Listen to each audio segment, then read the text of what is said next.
First of all, let's offer our humble salutations in the lotus feet of the Divine Lord, with whose blessings alone any single word of inspiration can rise from here and settle there in your inner being.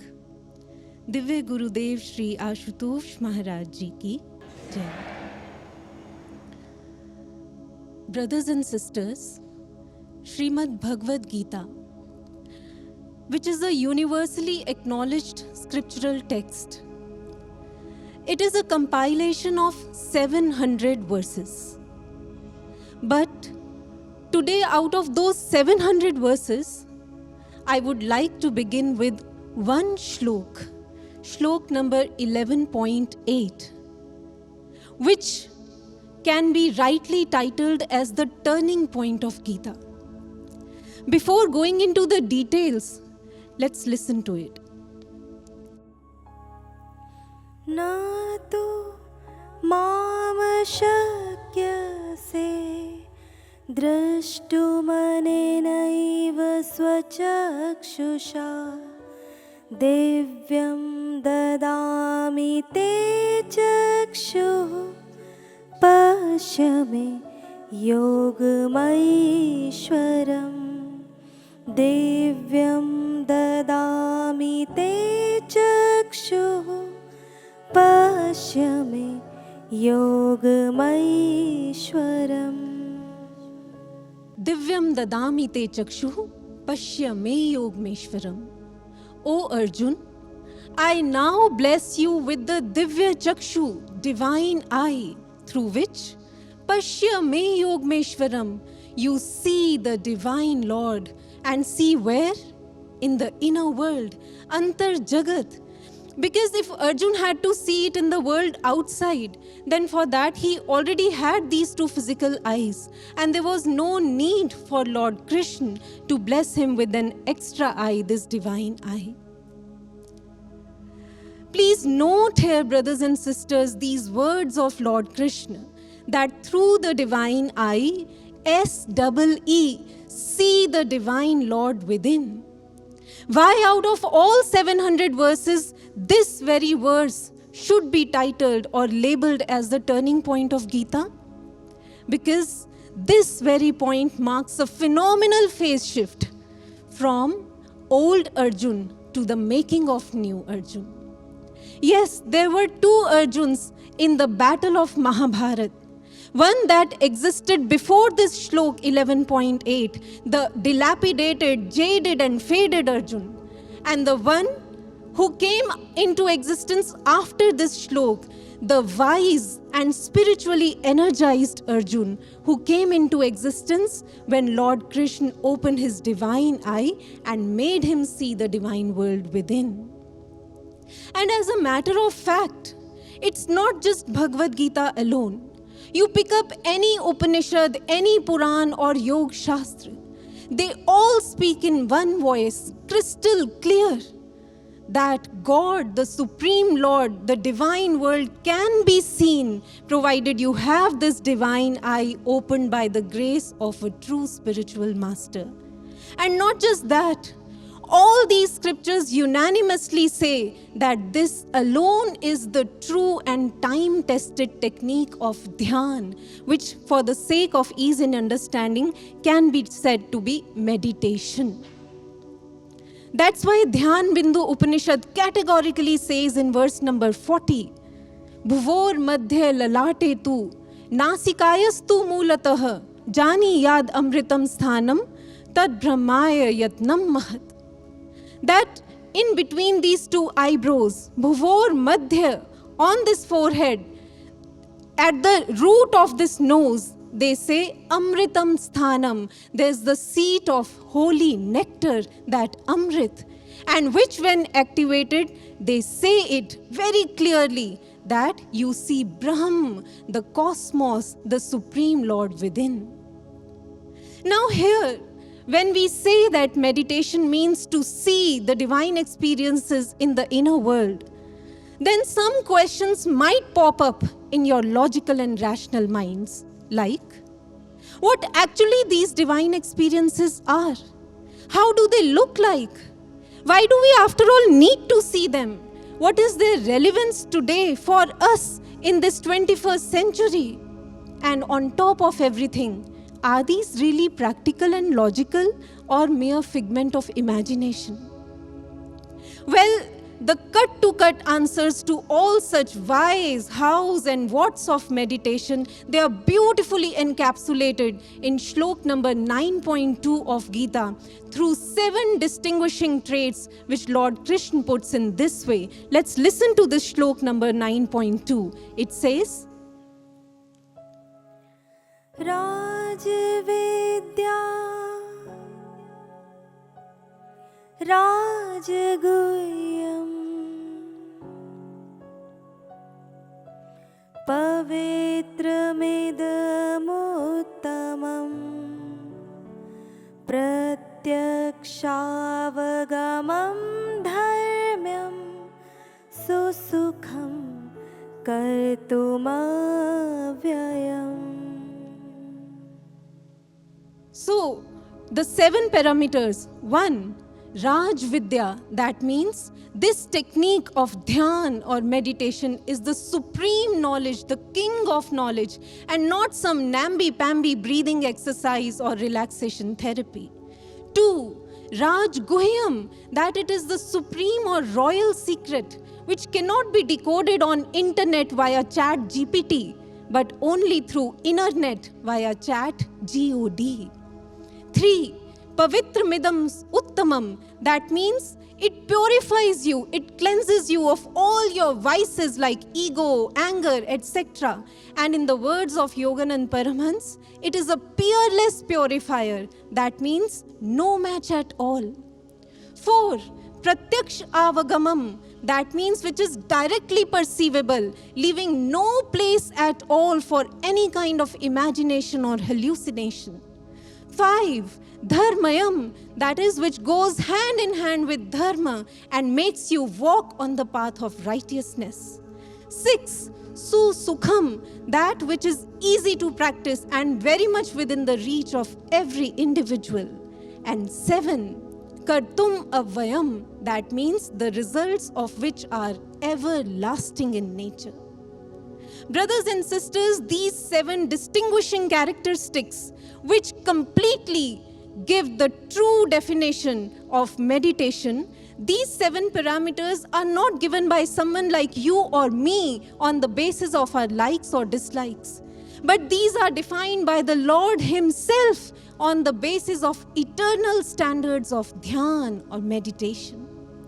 And today I am proud to say that in the entire world, DJJS is the place, in fact, the only place where you will find the first-hand proof of all these 7 parameters through the eternal science of meditation, Brahmgyan. This is the USP of Divya Jyoti Jagrati Sansthan. Today, by the grace of Divya Gurudev Shri Ashutosh Maharaj Ji, millions of people across the world, be they the youth, the students, the homemakers, the corporate professionals, people from all walks of life, they are today practicing this time-tested technique of meditation, Brahmgyan, Dhyaan Sadhana. Through this meditation, they see the inner world experiences and draw stupendous benefits in their lives. These are not tall talks, brothers and sisters. I know I am talking to logical-minded people. And so I am going to prove my statement here, word by word today. And for this, I will take three situations, 3 real-life situations which you, me, everybody can easily relate with. And with them, I will present before you well-documented case studies of meditation from past as well as present, so that you can grasp the gravity, the power of this Brahmgyan meditation and how it can change you altogether in this life. Situation number 1. When we are caught up in the dilemma of what to do and what not to do, in all such situations of confusion, when we are unable to take any decision, how these divine experiences of the inner world as said in those 7 parameters, Pratyaksh Avagamam, they show directly, you perceive within yourself what is the right option for you to take. And then Dharmayam, they let you walk on the path of righteousness. For this, a beautiful case study can be cited from the repositories of history. It comes from the times of King Bharat, on whose name later our nation was named as Bharat. King Bharat was the son of King Dushyant. Now, at one point of time, in the life of King Bharat, there came a situation when he had to decide that from his 9 sons, who he should appoint as the next king of the kingdom. The decision was very important because a slightest mistake in this decision, it meant a big loss for the kingdom. Now, when King Bharat was unable to decide that from the 9 sons, who is the most capable to serve this role, he then went to Rishi Kanva. And Rishi Kanva, as is said, documented in the history, Rishi Kanva asks King Bharat to sit in meditation, Dhyaan at that time, and he asks him to focus here at the divine eye. After a couple of minutes, when King Bharat focused here, he dives within, he goes in the inner world, and then he saw a face. He clearly saw a face inside him. But surprisingly, that face belonged to none of his 9 sons, but it was the face of Abhimanyu, who, according to the Adi Parva of Mahabharat, was born after sage Bhardwaj performed a yajna. Abhimanyu was a noble citizen of his kingdom. And the moment his face emerged inside, in the inner beings of King Bharat, all clouds of confusion, they disappeared in a flash. And the situation was perfectly clear. The decision was perfectly clear for King Bharat. He happily got up from sadhana, bowed in the lotus feet of Rishi Kanva, and he went back. And he did exactly what he saw in his inner world. And what next? His decision proved to be perfectly 100% correct for the times ahead.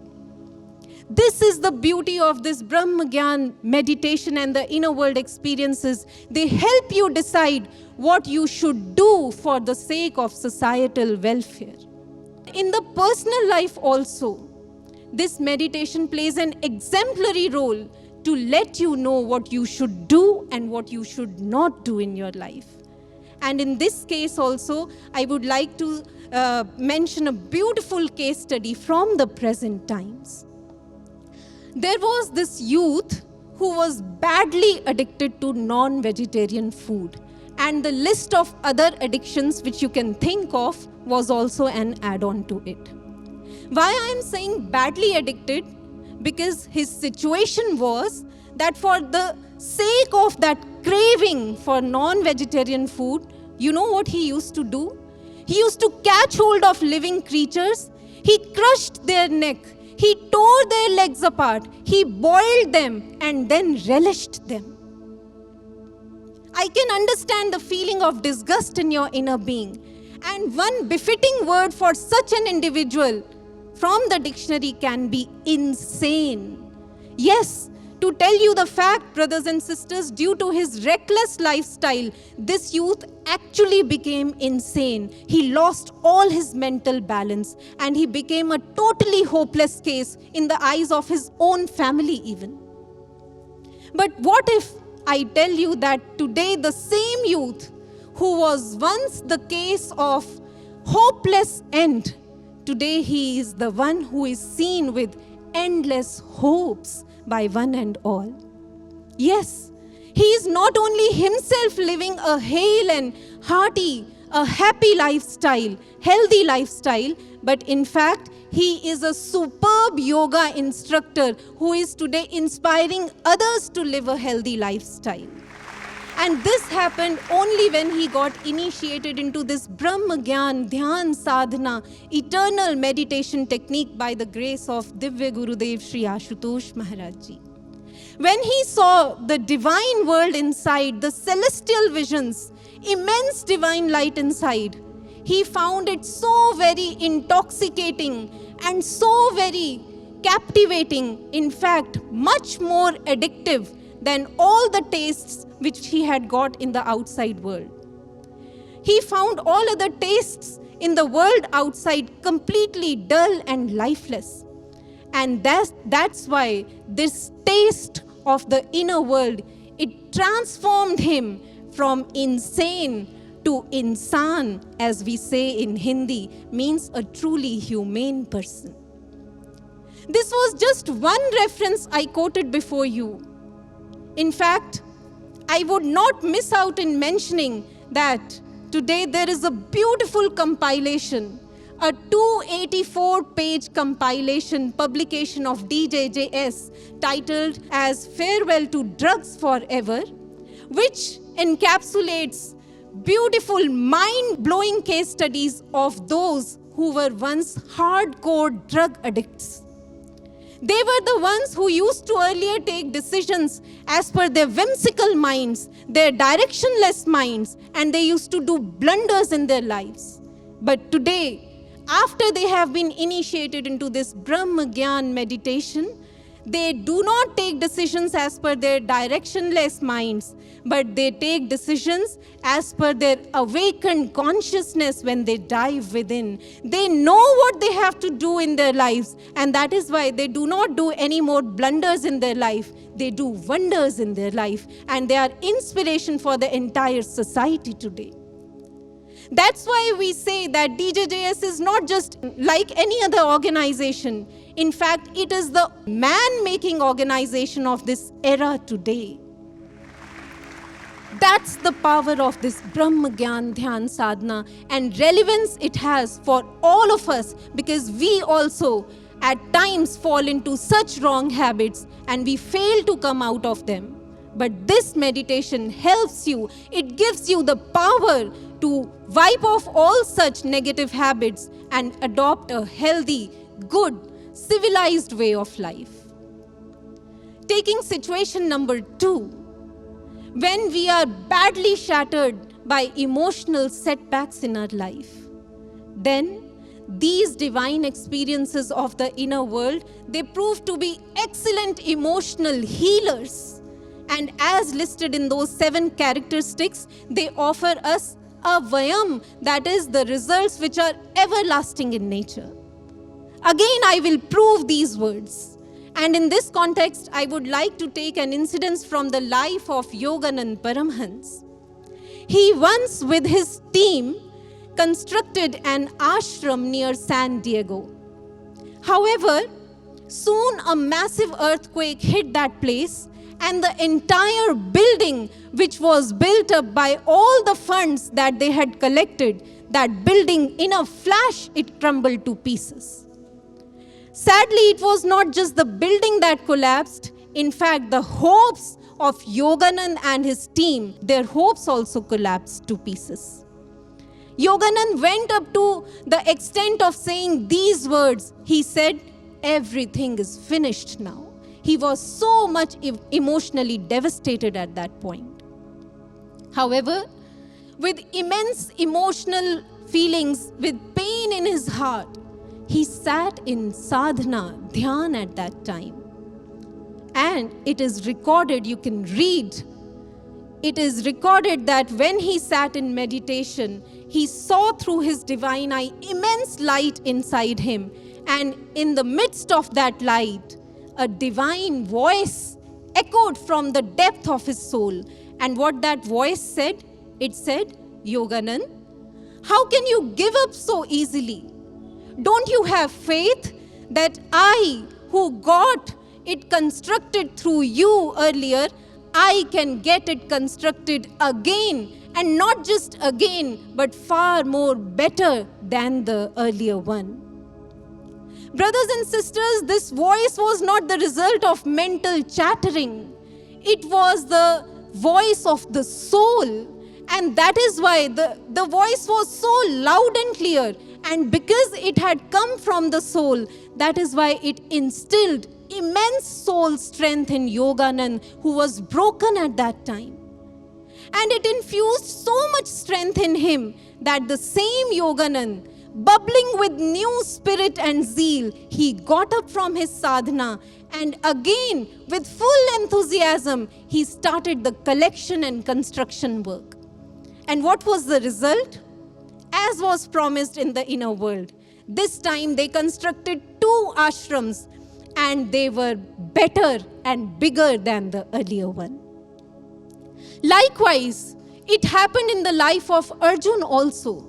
You all know when his son Abhimanyu, who was brutally killed by the rivals, at that time, Arjuna was in the state of intense shock.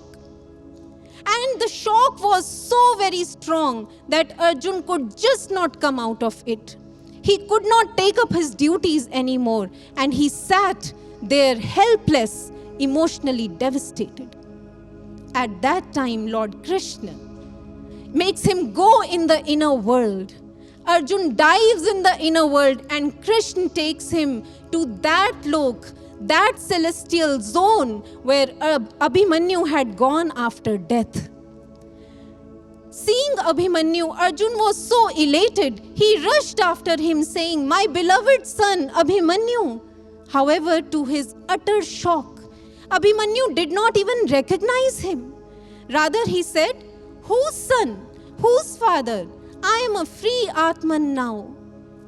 And the moment Arjuna heard these words, he realized that Abhimanyu, for whom he was lamenting and crying, that Abhimanyu has no pain at all. Instead, he is transcending to his ultimate destination happily.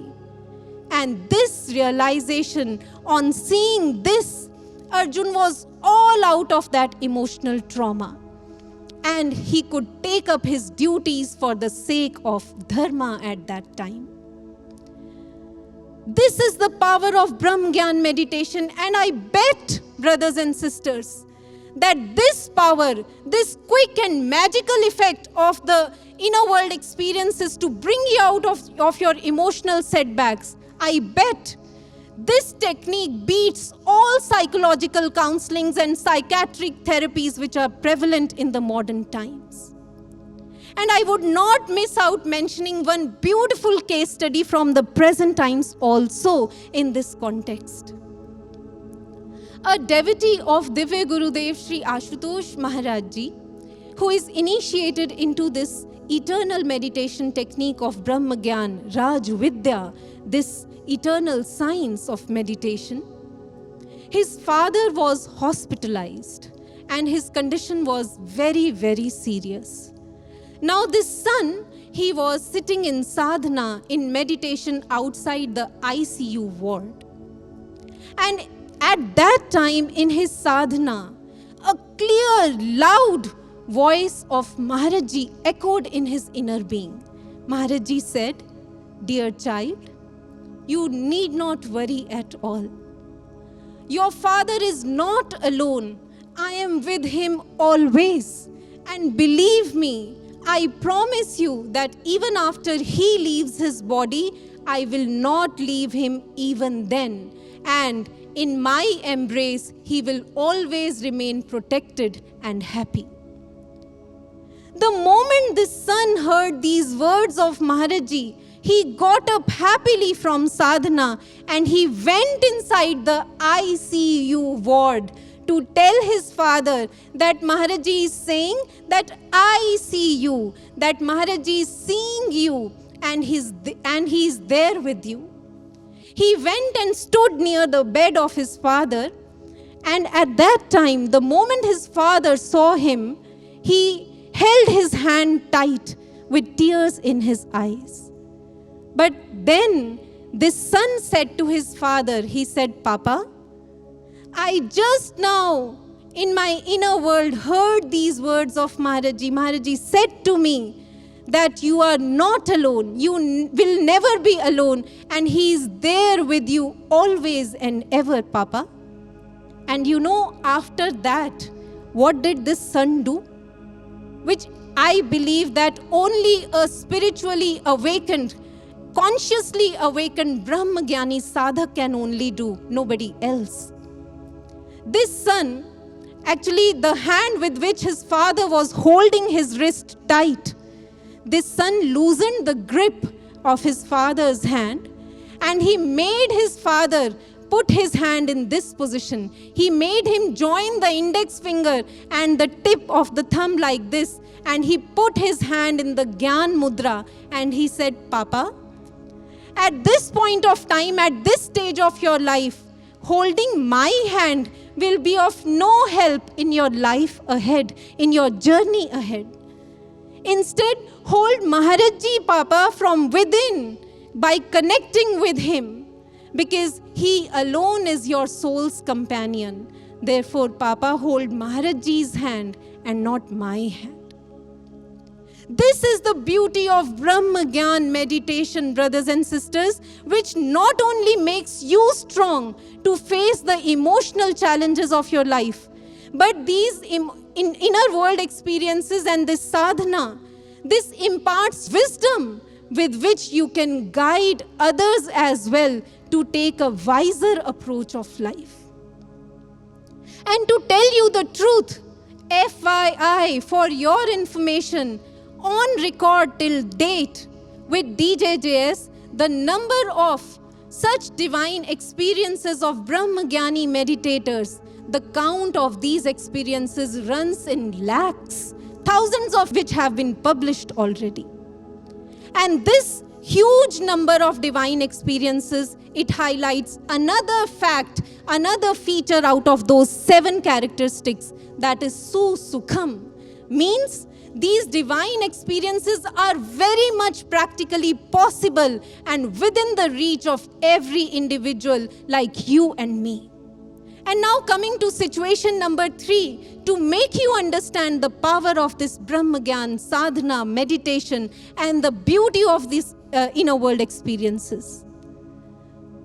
The situation when we are inflicted with vicious tendencies like ego, anger, etc.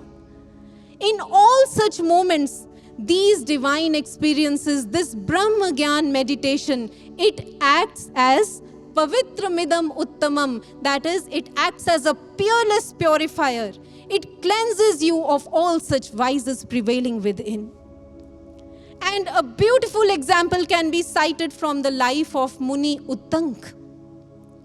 The Muni Uttank, he did so much of tapasya that Lord Krishna was happy with his tapasya and he asked him for a boon. At that time, because Muni Uttank was in a region where there was scarcity of water, Muni Uttank asks for this boon that, Lord, whenever I am thirsty and I wish to have water, please give me this boon that water is made available to me. Lord Krishna blessed him with this boon. However, after receiving this boon, Muni Uttank became egoistic of his tapasya. Now, once it so happened that Muni Uttank desired to have water. At that time, Lord Krishna did what? Because he could see that ego has risen in Muni Uttank's inner being. So, what did Lord Krishna do? Lord Krishna sent Amrit instead of water, holy nectar instead of water, but through the hands of a person in torn and tattered, beggarly state.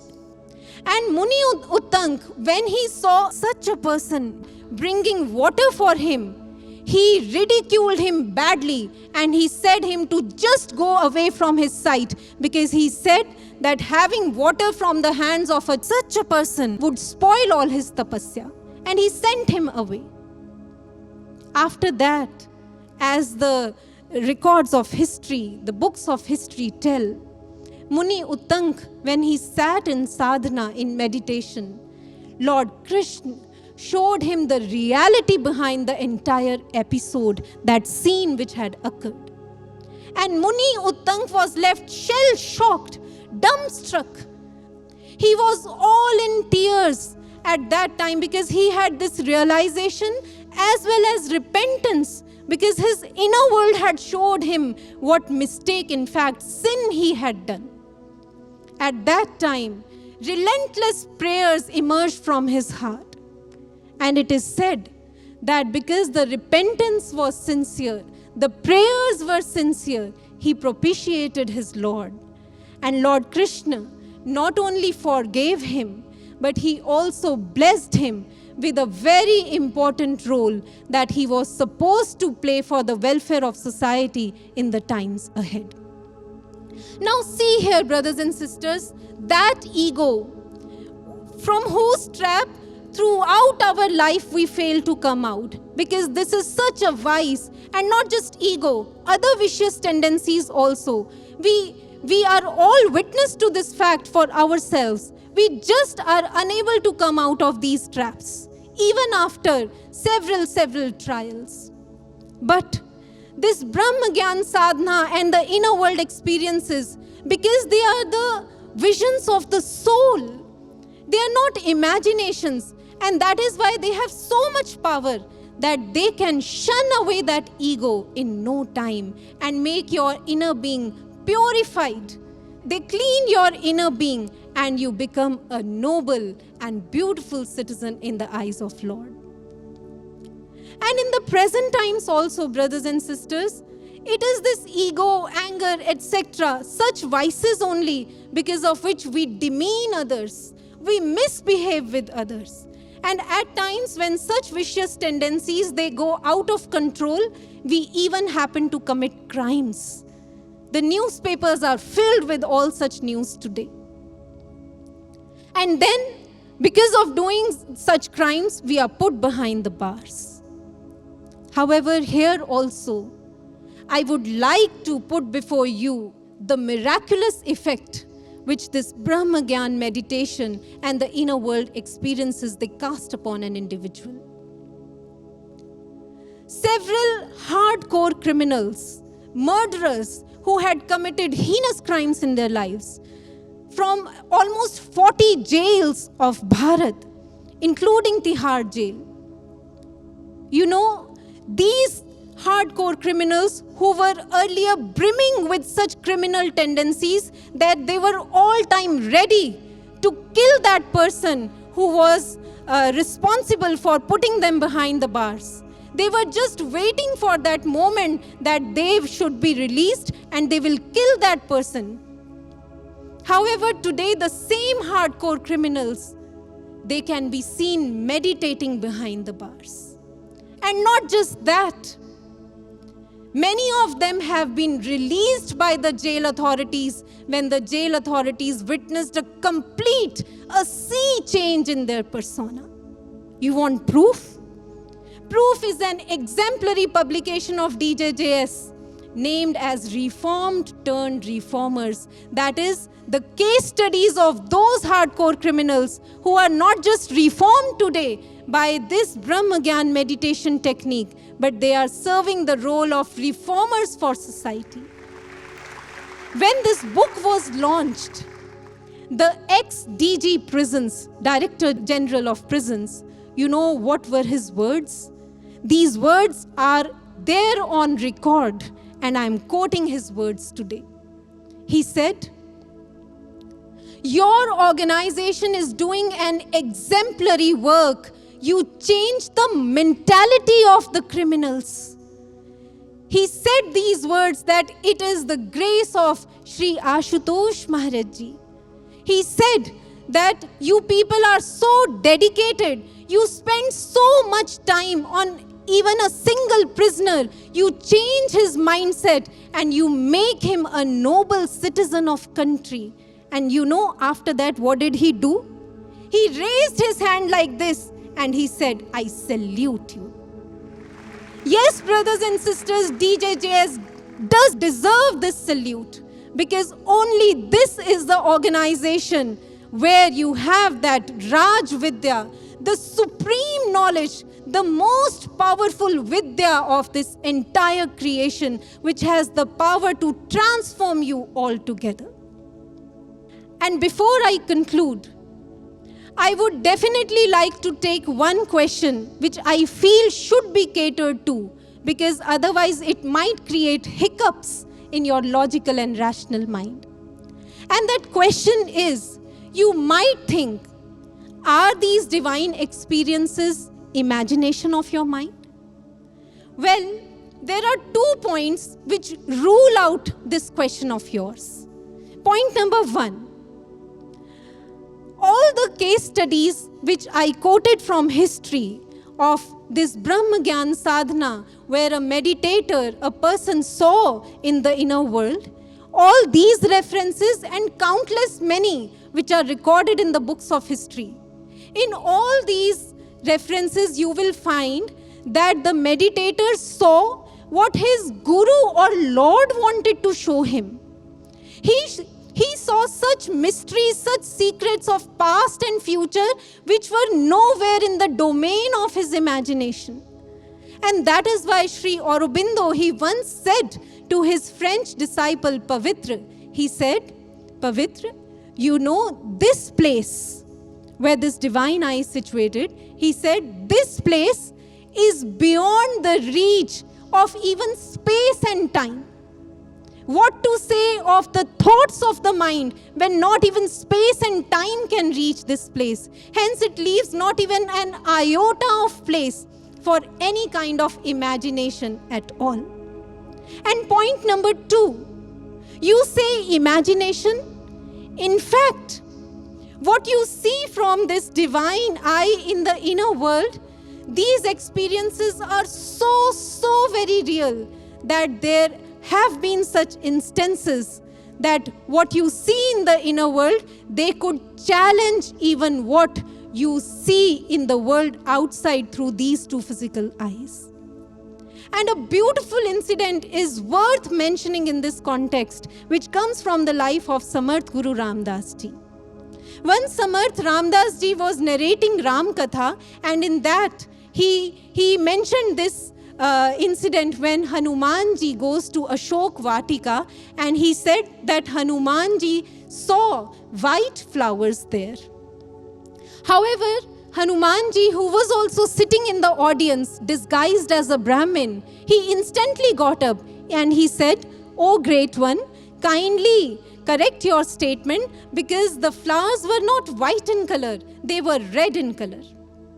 However, Samarth Ramdas Ji, he remained stuck to his statement. And he did not change his statement even when Hanuman Ji disclosed his identity and told that he himself is Hanuman and he saw red flowers there. Why Samarth Ramdas Ji was sticking to his words? Because he had seen in his inner world that the flowers were white in color. At that time, Hanuman Ji was also not ready to move from his point, because he had physically, practically seen through his eyes that the flowers were red. At that time, both of them approached Sri Ram. And you know what Sri Ram said? Sri Ram said that Samarth Ramdas Ji is correct, because the flowers in the Ashok Vatika were white in color. However, since Hanuman, he was full of anger on seeing the condition of Sita at that time, that is why, because of those fiery eyes, those flowers appeared red in color to him. This is the truth, brothers and sisters, which is inherent in what you see in the inner world. That is why the one who sees these divine visions, he is 100% confident of what he has seen, even when the situations or what is said on the outside platform, even when it is in complete contrast or contradiction to what you have seen inside. And it is on this basis only that today we also, all the Brahmagyani sadhaks of DJJS, we confidently, with 100% confidence, we raise this slogan loud that peace will be established in this world through Brahmagyan. At times, people laugh at us when we say these words, because they say, you talk of peace. Peace is going into pieces in the world, because the situations, as we all see, they are deteriorating day by day. But still, brothers and sisters, we are the witness to such inner world experiences when we have seen a peaceful world shining under the umbrella of DJJS. And that is why we are 100% confident that this is going to happen. Peace is going to establish in the world and through Brahmgyan only. And to cherish this peace in the world outside and to cherish this peace in the world inside as well, today we give you also the proposal that come and be fortunate to receive this Raj Vidya by the grace of Divya Gurudev Shri Ashutosh Maharaj Ji. We bet, we guarantee that the day you will step forward for this Brahmgyan meditation technique, on that day, like Chandrayaan, your Chetna Yan will also successfully land in the inner world, in the Antar Jagat, and that point of landing will be your Jagrati point, the point of awakening. And in this manner, when each and every individual will be awakened through this Brahmgyan technique, then the whole humanity will celebrate and dance in divine bliss and ecstasy. It is for this that DJJS is working day in and day out, every day, every hour, and every second. And with whose blessings alone this is being done, he is none other than our revered, our beloved, our Divya Gurudev Shri Ashutosh Maharaj Ji. So in the end, let's offer our heartfelt salutations in his lotus feet. Divya Gurudev Shri Ashutosh Maharaj Ji ki Jai. Sache Darbar ki Jai.